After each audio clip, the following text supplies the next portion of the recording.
15 service, but let's go ahead and get started. Plenty of things to cover this morning and lots of good reports for the previous year. 2014 was a good year here at St. James's. So I appoint Anita Lisk as secretary for our annual meeting and Wilson Trice as our parliamentarian. Whoop, whoop, whoop to both of them. Come on, whoop, whoop, let's go. Whoop, whoop, whoop. All right. Mr. Parliamentarian, we had 265 communions. Mr. Chairman, when the meeting was convened, you had a quorum. All right, we have a quorum.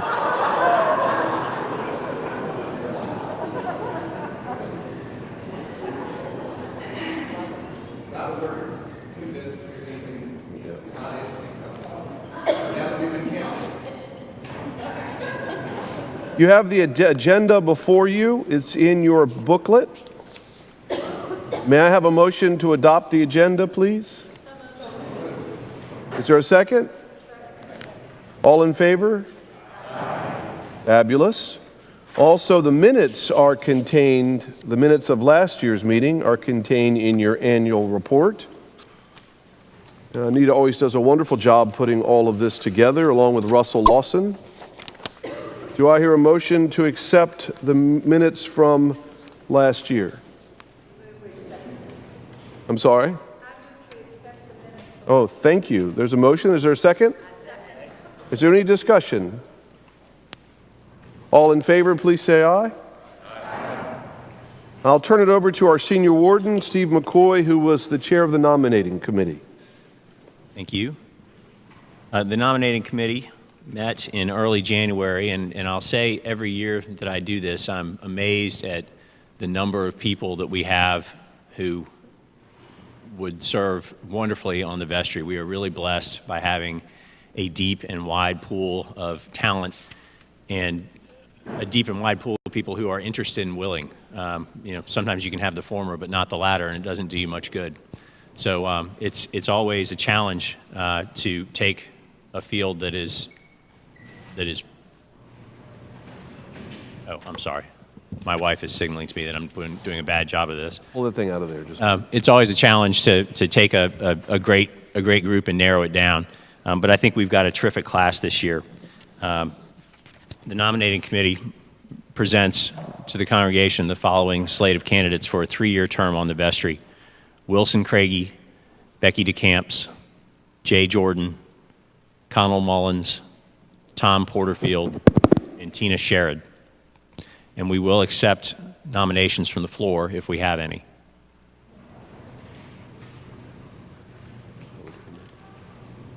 Is there a motion that is there any nominations from the floor? If not, can I have a motion that nominations be closed? Is there a second? All in favor? Nominations are closed. You have the slate before you. I'd ask those members to please stand. Wilson, please stand. Becky, Jay, Connell, Tom, Tina. Tina's in the back there. Great. Thank you all very much. Thank you for your service. Please sit. Before we have the vote, let me just say, for those who are newer to the parish, the nominating committee is made up of a few members of the vestry, chaired by the senior warden, and then the majority of the committee is made up by members of the parish that represent various areas of the parish. You'll have the head of the Sunday school and a member of the choir, and then various folks from around the parish who get together and receive every year about 40 to 45 names of people who are willing to stand for vestry, which is an amazing gift to give. It's a 3-year commitment. And the committee always does good work. I have no role with the committee whatsoever. And they report to me every year that the hardest job is that there are 40 great names. And how do you discern a slate that's appropriate for a coming year? So my thanks to all those who allow their names to stand every year, and for the 6 we have today who are up for the vestry. You have your ballots in front of you as well, and the canons of the church require that we fill out ballots. So you have your slate before you. So please do me a favor and fill out a ballot. The ushers will come by. You can pass them to the insides of the row, and the ushers will come by and collect them.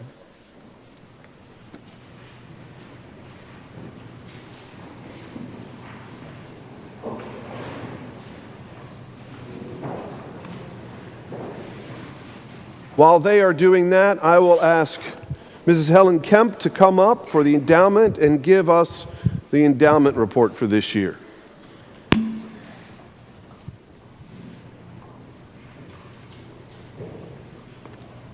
want to pull that mic back towards you. Pull that mic back towards you. Good morning. You'll see the endowment fund report toward the back of the annual report, just in front of the Children's Center report. And it will show a healthy endowment fund as of the end of 2014. It was a good year in the market. And our general endowment fund balance is $5,856,000, approximately. We have an Anderson-Horan fund, which is better known as our rector's discretionary fund, from which Randy makes his disbursements in his judgment that should be made. And that stands at a value of just under $473,000. And last, the music fund, which is a special fund used for the music program in the discretion of the music director, the rector, and the senior warden. And that value is just over $278,000 for a total endowment fund value as of the end of 2014 of $6,600,000.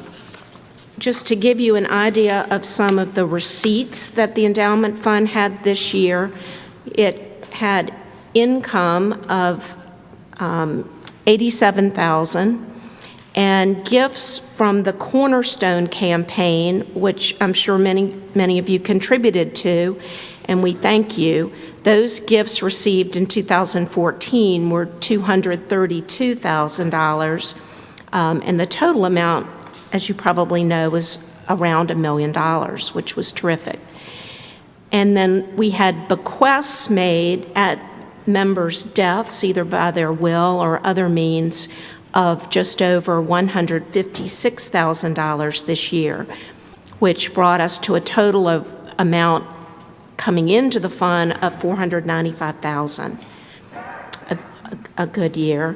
And then below that, we have our expenses and distributions. And just to highlight a few of those, $20,000 was dispersed from the rector's discretionary fund, which is about 4% of the value of that fund.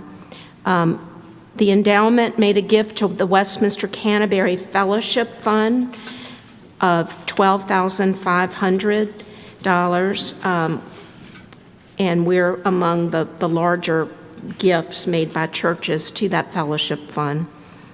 Our parking expenses that were covered by the endowment fund in 2014 totaled about $39,000, which we had to advance a little that would have otherwise been paid out in 2015, but that covers the maintenance of our parking deck as well as our lease of spaces in the Stewart Circle parking garage. So that's one of our larger expenditures. We made a gift of $10,000 this year to fund the chapel, the new chapel at the Virginia Theological Seminary, and that's our third payment on a $50,000 pledge. We made another pledge payment to Shrinemont for their summer camp fund, and that was in the amount of $3,000 for the first payment of our total pledge of $15,000. And then our total expenditures this year were just under $260,000. And after subtracting our investment advisory fees, that comes out just about to a 4% expenditure based on the value of the fund, the 3-year rolling average. And that's our objective because, as you may know from being on boards of other endowment funds, a 4% distribution is judged to be a prudent expenditure amount that will preserve the value of the fund, but disperse funds for the purpose for which the fund was created, which is the support of St. James's Church.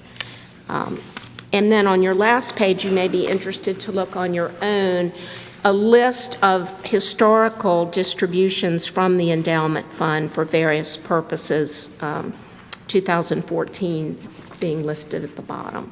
So over time, the endowment fund has dispersed over $5 million, which coincidentally is about the 3-year rolling average value of the endowment fund today. So it's given out as much as it holds today, which is, illustrates the beauty of an endowment fund, that it's preserved, but how much it can give out for our church. Thank you. My thanks to Helen. She's been a wonderful president this year of the Endowment Fund. Helen, before you get too far, are there any questions for Helen this morning? She is available, and if you want to sit down at any time and ask any detailed questions, any other members of the Endowment Board here today? You all around? Wilson is here, thank you. So feel free to sit and ask them any questions about any of the details of that report. Thank you, Helen. I'd like to ask Mr. Ryan Acey, who's been he's been our finance chair this year on the Vestry and done a wonderful job, to give us our year-end, 2014 year-end statement and a report about the 2015 budget. Okay, 2014 was a good year for St. James's. Ryan, pull that mic up a little closer to you. Oh yeah. Pull it up. We finished the year with expenses down 2.5%, and that was pretty much on budget. The surprise came in the revenues being a little better than expected. Revenues were down just under 1%. So as a result, we had a surplus of about $52,000. But let me just hit the expenses real quick. We had a couple big events that took place. Last year, we lost Alex and Ann as they moved on to start their own congregations. And so that resulted in expenses that were just under $30,000 less than budgeted. And then on the flip side, we chose to use a portion of that to make some improvements to the physical plant, specifically pipe re-insulation. So when you take those items out that were large and kind of one-time in nature, we missed our expenses by $2,000, which is phenomenal. I mean, that's dead on, and it's a testament to the strength of the clergy and staff in controlling the costs, which is obviously very important. So the surprise came in the top line revenues, specifically collections on stewardship were stronger than expected. So that's what really drove the $50,000 surplus. So surplus is a surplus. You don't expect a surplus from year to year, so we're not going to use that money to fund recurring expenses in 2015. We will use a portion of that money to fund some non-recurring expenses in 2015.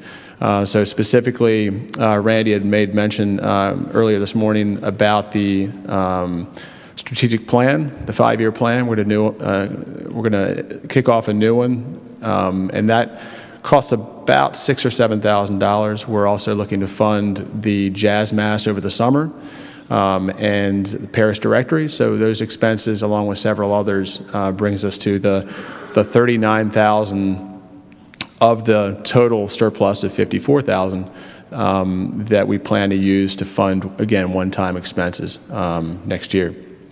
So looking ahead to the 2015 budget, excluding that $39,000 in surplus funds that will be going toward those one-time items, we're looking at a budget increase of about 4%.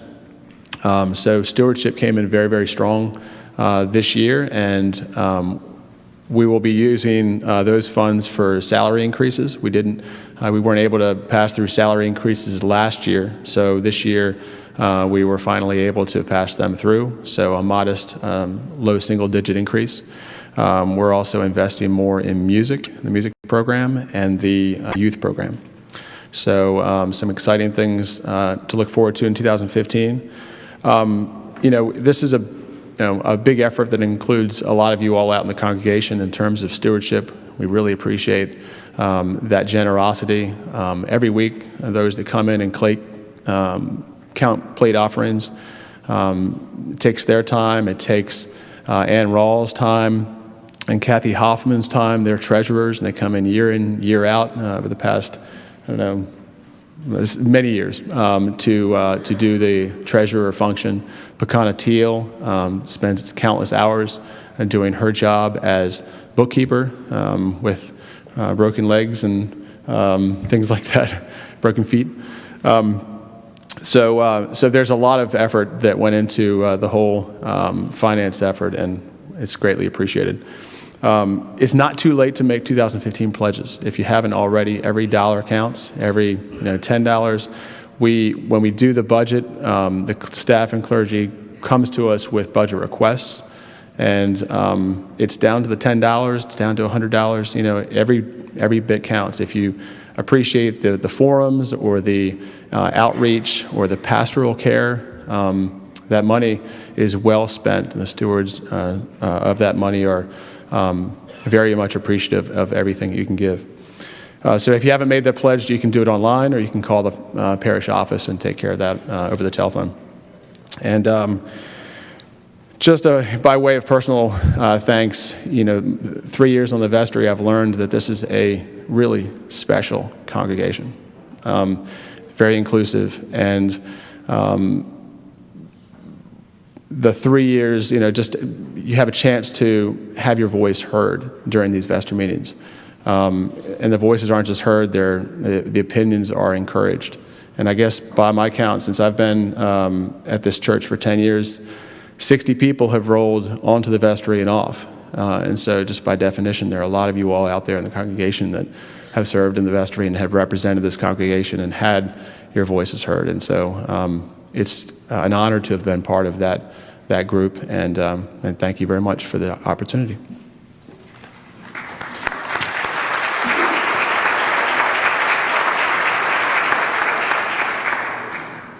I apologize that the pages of the annual report are not numbered, but Ryan's report and a copy of the budget and the year-to-date end of 2014 figures are about 4 pages from the back. So if you have not seen those, my thanks to Ryan, who's been a great blessing to the vestry and to the finance committee for the expertise that he brought with him and shared with us for 3 years. Ryan, thank you so much. A little word about budgeting. We have been blessed this year with enough surplus, or not surplus, but enough increase in pledging to be able to offer raises and to increase the financing of various areas of ministry at the church. But something that you ought to know, that when the budget committee first sits down, what I ask the staff to do, and everyone who's in charge of the various areas of ministry, staff and lay folks, I say, give us your budget request for what you need to do what you need to do in your area of ministry. Outreach, education, worship, you name it, all the different areas. Even with the nice increase in growth we had in stewardship this year, which was wonderful, when we sat down to look at the budget initially with all of the asks, we were $350,000 over budget. So whereas we were able to grow the budget this year, and we are over $2 million in pledges for the first time ever, which is a great milestone, we were still, if you took into account what everyone in their various areas would like to have to do their ministry, we still ended up having to shave the budget back. So on the one hand, we're so very grateful for the increases. On the other hand, we always have, I've never been in a church where we didn't have more work to do. So thank you very much.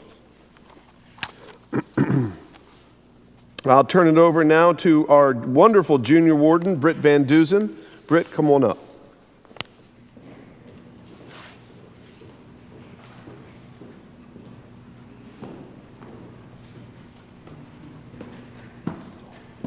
Good morning. church's buildings and grounds fared quite well in the year 2014 and into 2015. And much of the credit for that is due to our facilities manager, Matt Presson, who I think is up there, and our facilities coordinator, Laura Shuford. These two talented and selfless individuals have made my time as junior warden a complete breeze and a great pleasure. I would like to extend my hearty thank you to both of them for that. The most significant accomplishment of the buildings and grounds in 2014 was the complete installation of a new sound system for the church sanctuary, an item that was listed in the strategic plan of 2010. The details of this sound system upgrade are all in the annual report, but suffice it to say that this goal that has been in the works for many years was finally executed. And as you can hear right now, it works quite nicely. In addition to the sound system upgrade, other important items accomplished around St. James's were repointing the church facade and steeple, re-insulating pipes in Gibson Hall in the parish house basement, replacing the undercroft carpet, and creating a Stewards of the Earth committee as well as a safety and security committee. In addition to rebuilding our website, which is part of the sound system upgrade, and all other church communications director Russell Lawson worked to save the church significant money on the contract for our copiers and printers. Russell also worked closely with the newly created Stewards of the Earth Committee to enable the recycling of all our Sunday bulletins. Along with our efforts to recycle as much as possible, St. James's will also begin a program of composting, further reducing our waste. In the fall of 2014, the Vestry passed a resolution that pledges to always consider energy-efficient options when making capital decisions. St. James's is working very hard to become a church that endeavors to treat God's creation with the respect and care that it deserves. In the category of upcoming capital projects, I just want to mention our chiller, which will need to be replaced in the next decade, or maybe even earlier, and also our parish house, which is in desperate need of a renovation. These capital projects will surely surface in our next strategic plan.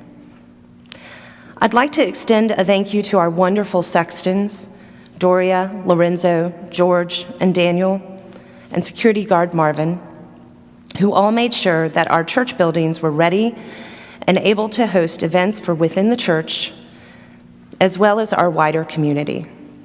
All of these fine folks are to be commended for their hard work and dedication. Lastly, Matt Harper has graciously stepped forward to assume the role of junior warden for 2015. He can't be with us here today, but he's very excited about this new post. With his many years of experience in the corporate and human resources worlds and his excellent attention to detail, Matt is very qualified to collaborate with Matt Presson and Laura Shuford in the quietly essential and often exhausting work of maintaining these beautiful and historic buildings and grounds. Thank you.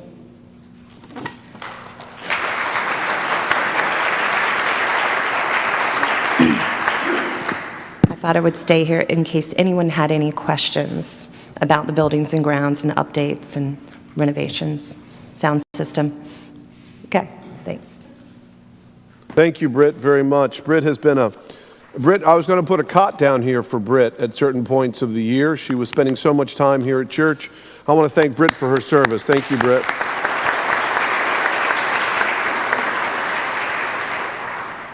Now I'll turn it over to our senior warden, Steve.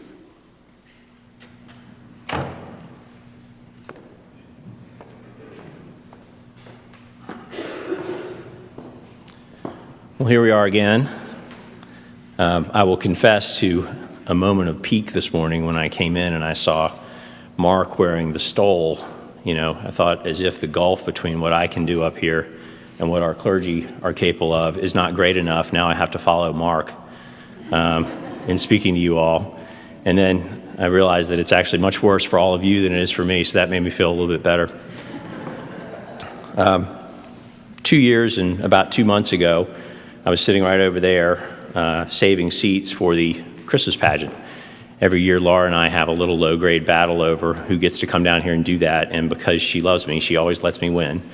And so I come down, and for about an hour I get to sit here in peace and quiet and read my book, which people who know me know is something very dear to me.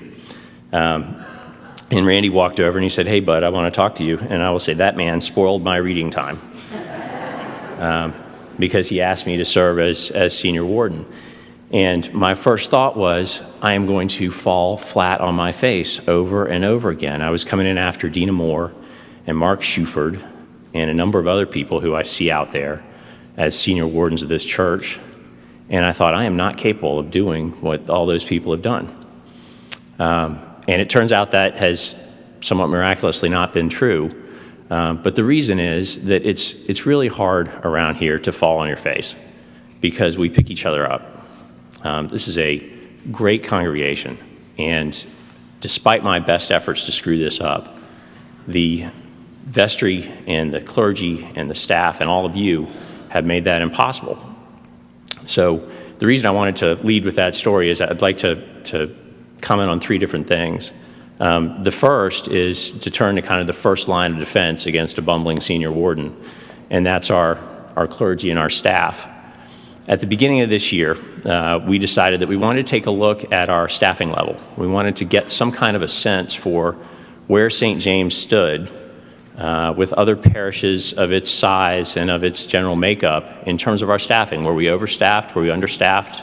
How did we look? And so we asked Matt Harper to lead this effort, and Matt contacted a number of other churches both in Richmond and in the Southeast that really look about like our footprint in terms of size and mission. And I don't know if you all are familiar with Matt's work. You're going to be next year. When you ask Matt to do something, it's like turning something over to this kind of genteel Tasmanian devil. He immediately went out and gathered an enormous amount of data. And what we found was that among churches that we would consider peer churches, we are a little bit understaffed. We looked at three different measures. We looked at just pure FTEs, full-time equivalent members of staff and clergy. We looked at the percentage of our budget that we spend on personnel costs, because that's the biggest line item. And we looked at the number of clergy and staff members we have compared to per member of the congregation. We found that in all of those areas, we're a little bit under. And to me, that makes it all the more extraordinary, the job that our clergy and our staff are able to do here. No one works harder. They work longer than they could possibly be expected to, and they do it with a sense of joy and mission and compassion that really is inspiring. So I'm going to abuse my position one last time and ask that we all give them a round of applause for the wonderful job they do for us.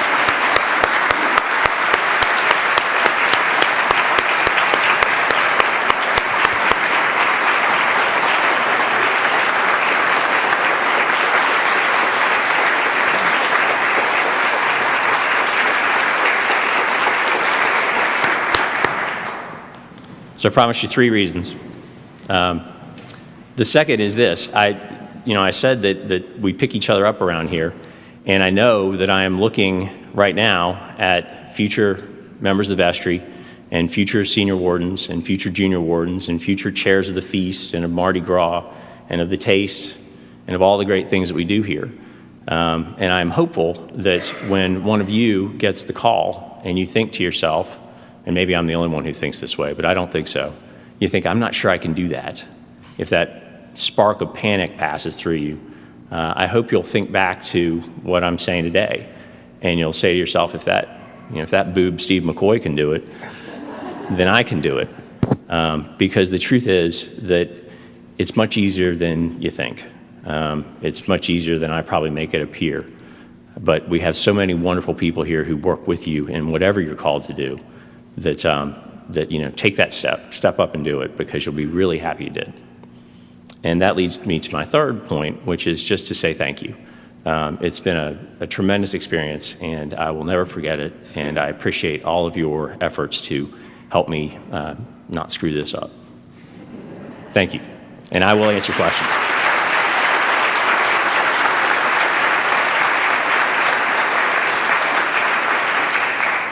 Okay. Thank you, Steve. It's a tradition around here that for our wardens in their outgoing year, and Steve has served 2 years as senior warden, which is no small task. It requires lots of hours and lots of meetings and lots of surprising phone calls that a senior warden gets. And he had a full head of hair when he started this job 2 years ago. But actually, he has been a great blessing. It is tradition in the church that the rector nominates a candidate for senior warden because the senior warden is known as the rector's warden. And it is the member of the laity elected to the vestry that the rector works the closest with and has a great deal of trust and confidence in and needs to have a really good working relationship. And I've been blessed by every senior warden that I've been able to work with in my 15 years here. And Steve is no exception to that. So I have a little gift for him and thanksgiving for his 2 years here.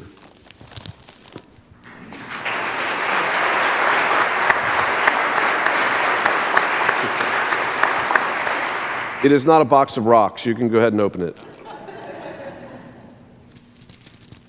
Don't take too long, though.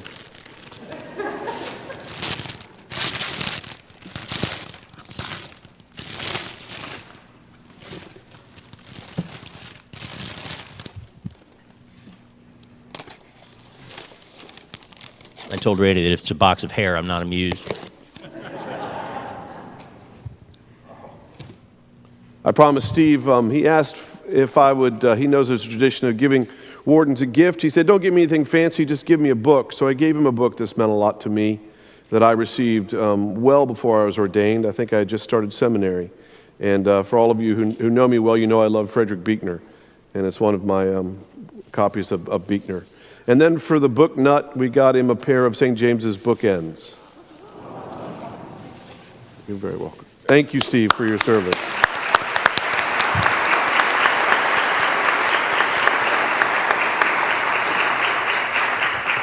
And then secondly, I want to thank Britt. The way we do our junior warden job around here is that you spend 1 year, or at least 1 year as junior warden, and then you spend your year previous, or a big chunk of that year, as kind of a junior warden in training, learning all the things that go on around here.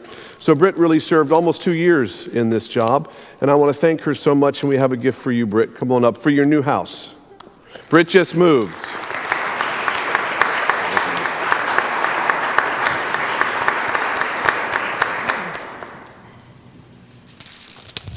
I find if we don't open them here, everybody asks me all morning long, what'd you give them? What'd you give them?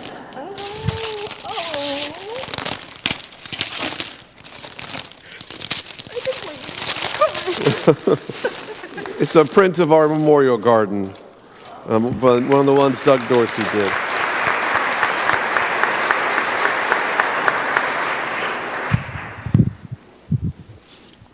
I don't think that's the first time I've made a junior warden cry. I don't think.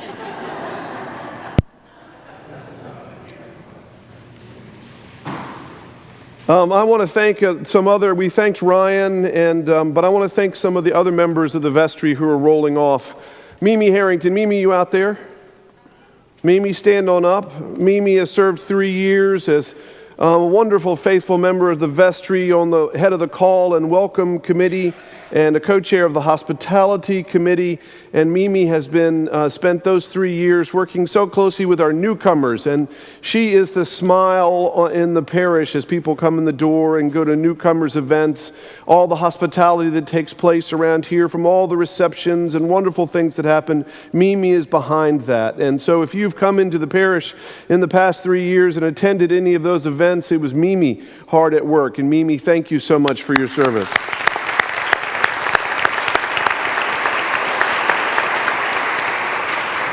Michael, where is Michael? Michael Lance is finishing his vestry term. God bless Michael. He has been chair of worship around here, which is no small task. He also is the chair of our LEMS here at St. James's, our lay Eucharistic ministers.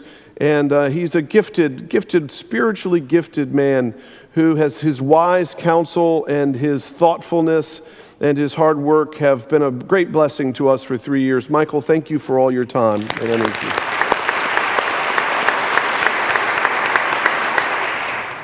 And last but not least, one of the sharpest people I've ever had the joy to work with, Kendall Sibley. Kendall, stand up. Where's Kendall? I know she's out there.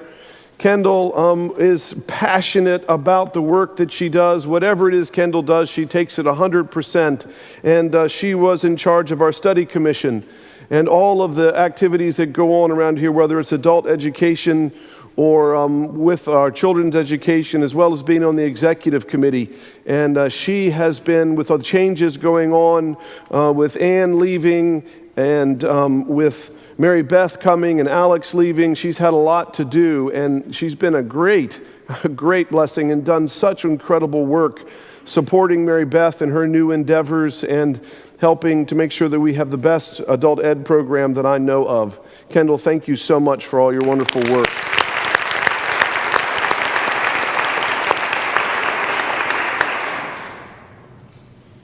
As I just alluded to, I'll be very brief this morning. We're running out of time. But as I alluded to earlier, we saw three wonderful members of the staff move on in 2014 at the beginning of 2015. In April, Alex left us to become the rector of St. James in Louisa, which was a wonderful move for him, and he fits perfectly at St. James, but it was a loss to us. I'm so thankful for Kristen Wickersham, who came in, stepped in out of the blue, had never done it before, and served as our interim director of youth ministries here at St. James's. And Kristen, I want to thank you. Stand up right there. Kristen did a great job.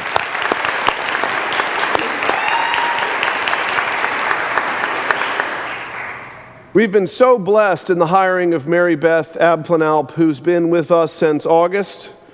Is that right, Mary Beth? July?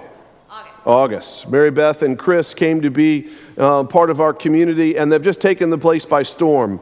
There's so much energy now, not that there wasn't before, but new and renewed energy and drive for our youth ministries and our young adult ministries, and it's great to have Mary Beth with us.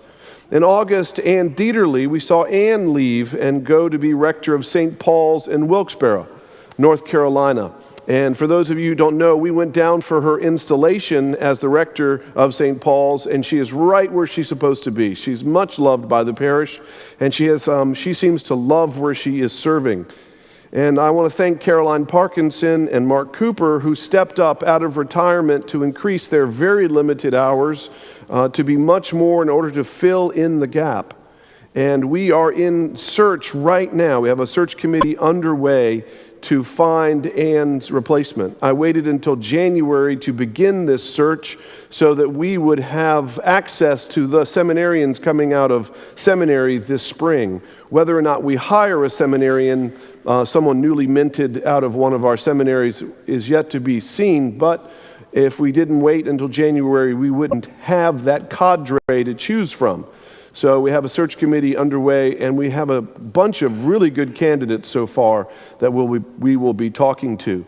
It is my hope that we will have someone to fill Ann's position come June. That's the goal. That's a normal transition time for clergy. And then last but not least, in January, Chip Woodson retired, and I was so happy for him to be able to enjoy his retirement. He and Sandy deserve it. They have done such a wonderful life of service and ministry, and to go and have some fun. But Chip is much missed around here, and the good news, as I said before, he's still in the pews and will remain in the pews.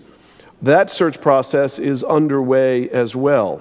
And so far, we've interviewed 3 candidates, and we have several more candidates that we're looking at, and some good folks to fill that position. You can't fill Chip's shoes, but we think we can find someone almost close, maybe kind of close to as good as Chip is. I see Chip sitting out there. So I hope to have someone in that position in March. That's the goal, to finish this up in February and have someone in the position by middle to the end of March. I want to thank Carmen Germino for the way she has stepped up in the midst of all this transition and been such a faithful friend and on my right arm in the clergy. She has been a great blessing and continues to be around here, picking up all the loose pieces, running with them, always smiling, doing great work with missions and with outreach and with all the pastoral care and things that she does around here, never ever complaining and always around and always willing to help. When you have a major member of your clergy team move on, there's always a gap, and as wonderful as Caroline and Mark have been, a chunk of the work always falls to the full-time clergy who remain, and Carmen has picked up an immense amount of that. And as our associate rector, I'm so thankful for the work she does. Carmen, thank you.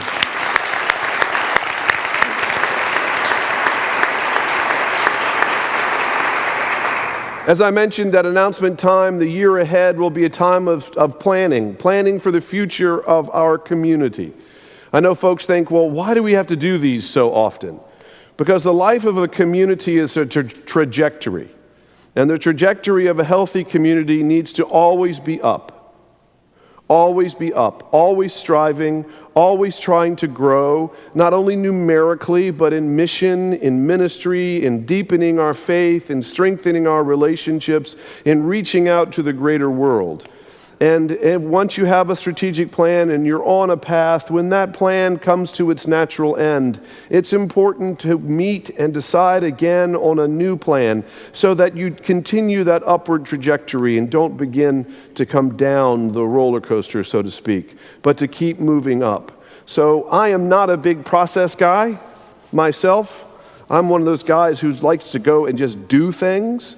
But I have learned in my 14 years that process is important and valuable and has its place. And so to take 8 months to a year to put together information for a strategic plan is really valuable and important. But what's most valuable and most important is your input. This plan is your plan. Whatever we do in our future must be what we feel called to do. So I ask first and foremost that you pray for our future in the coming weeks and months, that you pray for the Holy Spirit to lead us, to show us how we can continue to serve our neighborhood, our city, the wider world, how we can deepen and strengthen who we are as Christians. Where is God taking us in the years to come? Ask for wisdom and insight and guidance, and none of us should be afraid to dream. None of us should be afraid to dream. Great things happen in parishes when they take the risk to dream and trust that the Spirit will lead them. So this process is not only a process of gathering data, it's a process of dreaming, a process of prayer, a process of asking God to show us the future. And don't forget, as I said, next Sunday will be our first opportunity to get feedback from you all and to have you begin dreaming as we have our adult forum all about the strategic plan. So please come next Sunday and be there with us for that.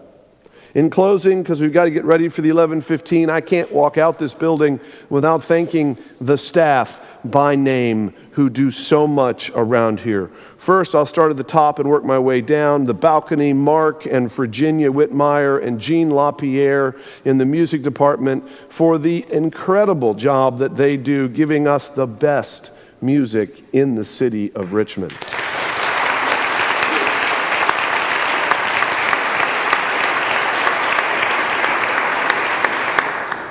I want to thank Becky Page for her constant work with our youth, her smile, her gentleness, her creativity, her hard work, the great gift she has with our littlest children. Whenever we go out there for Children's Chapel, before we let the kids in the room, Becky squats down with each one of them, looks them in the eye with that beautiful smile and says, "Are you ready?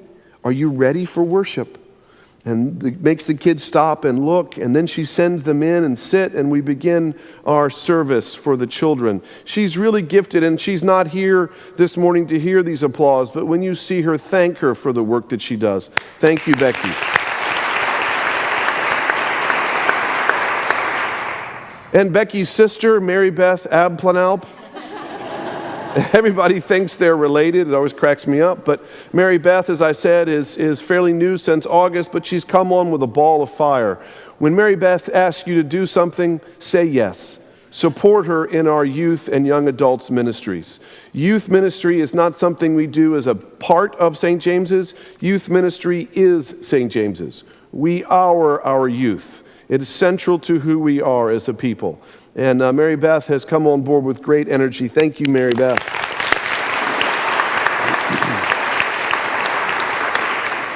And if you ever see, I don't know, is Nancy here this morning? Or is she off? You know, she's in the very back pew. Nancy Warman, our Director of Servant Ministry. Anybody who's done a ministry around here in any way, shape, or form has talked with Nancy. I don't know anybody in the city who's more tuned in to the needs of what is going on in the city of Richmond for the homeless, for the hungry, for the poor, for the destitute, or who works harder to take care of them. She is passionate about helping you find your ministry. And if you haven't found one yet, she will come and get you. So I want to thank Nancy for all the great work she does. Thank you, Nancy.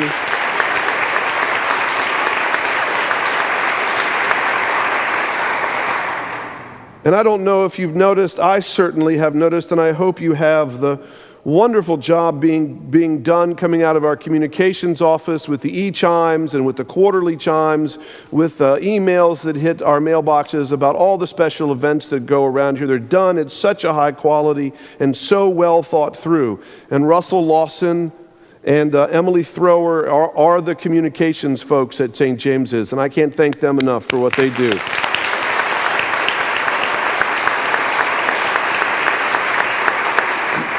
Now, Britt mentioned them before, but Laura Shuford and Matt Presson. Matt's our facilities manager, and Laura is our facilities coordinator. So if you want to have an event here, Laura is coordinating all that. If you want the heat on, Matt's trying to make sure that happens. These two folks are here half-time, theoretically. They are paid half-time. But I can guarantee you they do not work half-time. There is no such thing as a half-time job in the church. And they give so many more hours than is their due to do what needs to be done around here. And especially at this time with Mardi Gras and so many other things going on, they're kind of swamped. So where's Laura's right there, and I don't know where Matt is. Where's Matt? Matt may be practicing for choir. Let's thank those guys.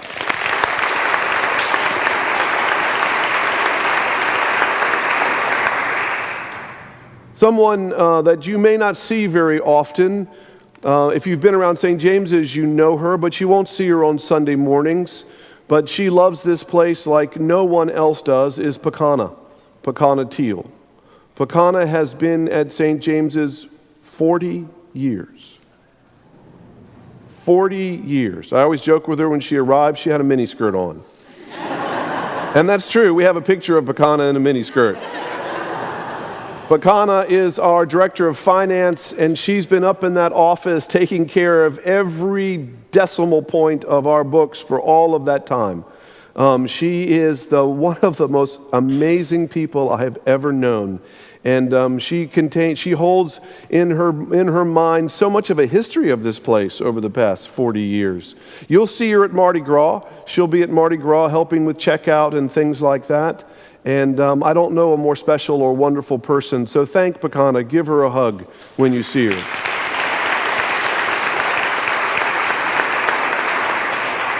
Gina Young is our parish secretary, and Gina and Pakana ride together. Gina's at the front door. If you come in the front door of the parish house, she's right to your right in that office. She is the only really secretary in this entire church.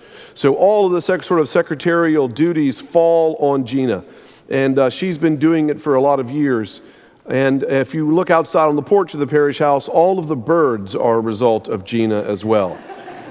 If it flies, she'll feed it, which is kind of neat. So we have a menagerie, and I want to thank Gina. Gina's a love.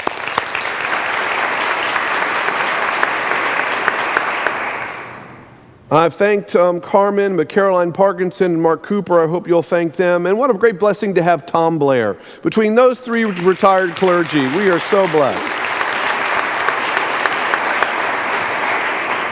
And last but not least, the person, if she ever leaves, I am out of here. And I'm not kidding, so just be aware of that. Anita Lisk, our parish coordinator.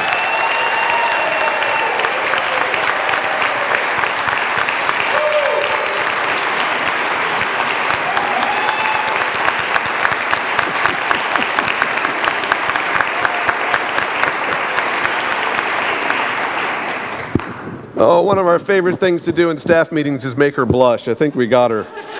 Well done. Thank you, Anita. I love you and couldn't survive without you.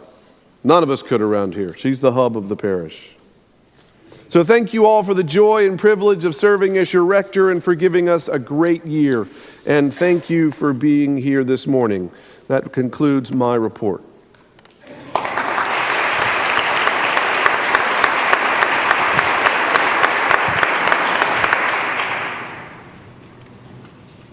Do we have other business, any other business or things we might think, items for the good of the cause? Then I move that we adjourn this 2015 annual meeting of St. James's Church. Do I have a second? Oh yeah, the slate. Thank you, Harry. Thank you.